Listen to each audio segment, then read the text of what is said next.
people at Nukeproof say Vitus? They say Vitus. They say Vitus. Are you sure? The Vitus Mythique, much like the Status, which is also on test, has strong ties to another big industry player.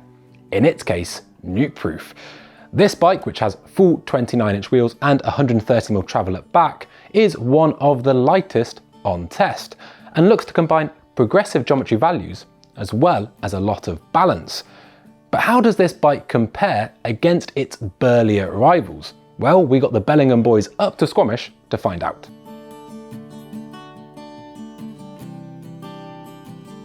So we've had the big argument. They're convinced it's Vitus, I'm convinced it's Vitus. Vitus. We're going to call it Vitus just to make sure nobody wins. And this is the Mythique 29er. And I would say it's a real, true trail bike. How does it stack up on the climbs? Yeah, it's a good climber. 140 mils of travel, very well managed. There's no climb switch on that rear shock. It's a pretty entry-level shock, but it works well. And I didn't ever find myself wishing, oh, if this only had a climb switch. And the geometry as well, you're nice and balanced, centered in the frame.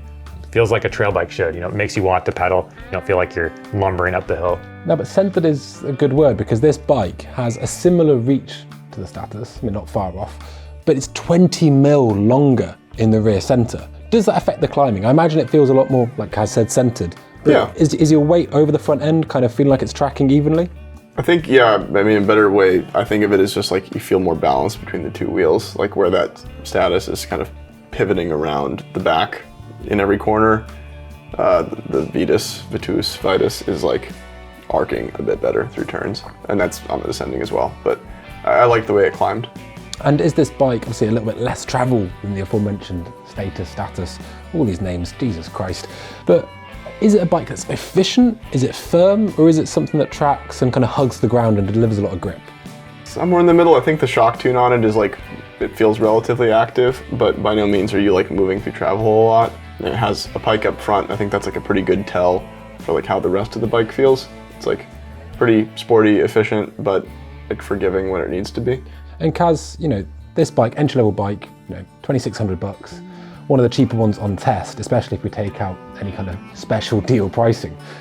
A couple of years ago, 77.5 degree seat tube angle was quite extreme, and now it's coming on an entry-level, well-spec'd trail bike.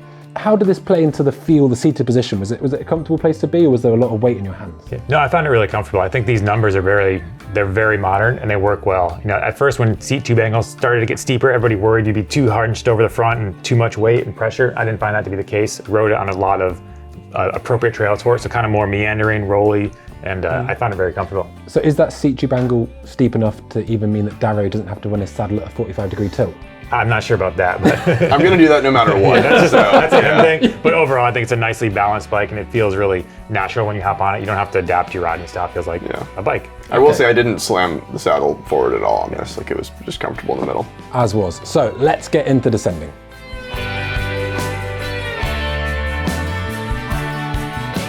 So this bike has less travel, but it does have what it looks to be really dull geometry. Did you enjoy descending this bike? Was it a good fun bike that had the balance from the climb? Did it take it over to the descent? No, I think it was composed on the descents. Like I like the way it turned. I think a big part of that is like the balance of like reach and rear center. Like it's got long chain stays, which feel pretty good on a lot of trails. It has good grip that I noticed, like in the way the suspension is set up on it. It just like kind of like hums through chattery stuff and gives you good grip in the corners. Part of that too is because of the long rear end, the front is more planted feeling on the bike. I mean, it looks like quite a well-sorted bike. I like the fact that the frame looks clean, uncomplicated, quite simple but well executed. What's this bike like to ride? Is it relatively muted thanks to that long end, or does it feel a bit overwhelmed sometimes? It doesn't have much travel as some of the other bikes. Yeah, so basically the way that the group of bikes that we're testing this time around, we've got 2 longer travel options and then 3 kind of in that mid-travel trail bike zone, so that 140, 130 rear. It doesn't feel long or lumbering at all. You mentioned the longer chain stays, but realistically, they don't feel that long. I think the balance is what shines through more than the long chain stays. It feels nimble to me. It's just easy to handle. You can reach the limits if you're really trying to push it and you're just trying to be super aggressive, but I think for what it's designed for, it does a great job. And does the suspension action play into that? Is it a bike that can handle the big hits, or? I would say not really, like relative to some of the other stuff we have. Like though it does have like a nice like 140 travel, I found that it would move through that a lot on some hits. Like say if you're like pushing really hard into a corner that has a hole in it, like you'll find that like fork and shock kind of will both compress pretty heavily. But that's us riding it like maybe a bit outside of its purview. I think for a lot of like trail riding situations, it feels good, like, you know, composed and comfortable. Okay, well, let's get on and take a closer look at some of these components.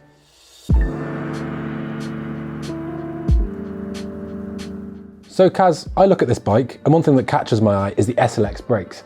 However, just saying it has SLX brakes and being good and the name that we know wouldn't tell the full story. Can you talk us through the rotors? Yeah, so these rotors, these are the resin-only rotors. We've mentioned them a handful of times before in these value field tests. Basically, that means it's designed to be used with only resin pads, which is fine until you want to swap those out for the metallic pads that all bikes should come with. Basically, if you want to ride in wet, hot, or hard, you know, they're not going to work as well as other, and also it limits you. That said, this bike does seem to have other areas like that. Like if you swapped out the rotors, got some decent pads in there. Yeah.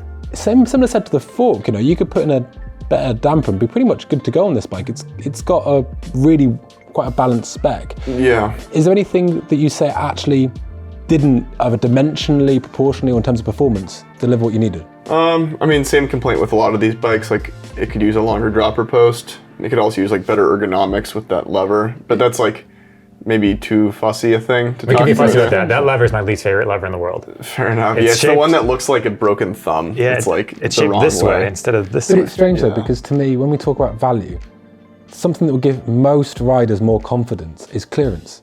And so spending an extra $50, I don't know why going from a 150 to 175 mil or whatever it is, or 175 to 200 is so bloody expensive. Why Nor do I. not? But it would make. I think there's just a misconception that like new riders don't need long droppers, but as you said, like it would actually benefit them more. Absolutely. But yeah, other stuff on this bike, like, yeah, I think the fork could be a bit better. Maybe we got a bit of a lemon here, but it just never felt like it was doing exactly what you wanted it to. We both ran it really hard from recommended settings. Just I as you think Kaz should. was like 20 PSI over, and I was like another 10 above that with compression. And at that point, it just feels like you're like ramming into the bumps, and it's just forgiving a little bit. Something I did notice on this bike is it comes with an XT rear derailleur, which is a really nice component. How did you feel that integrated with the shifter, and is that the way round you necessarily want it? No, again, this is kind of a common thing that you see on some of the more value price bikes. A lot of companies will stick a really nice rear derailleur. It's kind of like your eye candy, like, oh, that looks nice, but then you look at the shifter and it's a step or two below. When in reality, I'd rather see a cheaper derailleur. If this had an SLX or Dior derailleur, those both work great. And then the nicer XT shifter. Because with the XT shifter, you can drop down 2 gears with one click and kind of push through. And this is just single click for all your gear changes. So Yeah, I will say though that they at least put all Shimano specs. It's like Shimano cassette, derailleur, chain, and shifter. So you do get the like hyperglide shifting, which is quite nice. yep. So that is the components. Let's get on to some pros.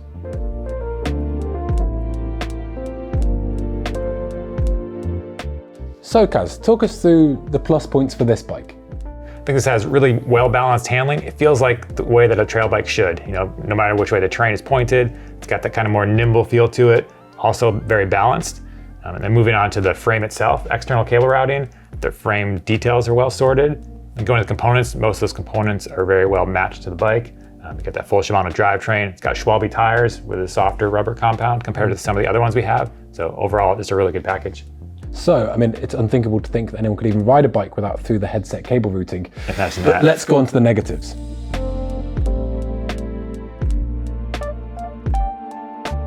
Dario, what were some of the drawbacks of this bike or the spec that was on it? Kaz mentioned it earlier, the resin-only rotors and corresponding pads are just something that you'll have to change if you're going to be riding this year-round. Kind of just an irritating thing off the bat. I think you do kind of hit a ceiling with the bike in terms of capability, just maybe because of the way the suspension works mostly. So like, you know, we're not talking too much about upgrades, but like down the line, maybe a nicer fork would help the character of the bike. But otherwise, like, pretty well sorted.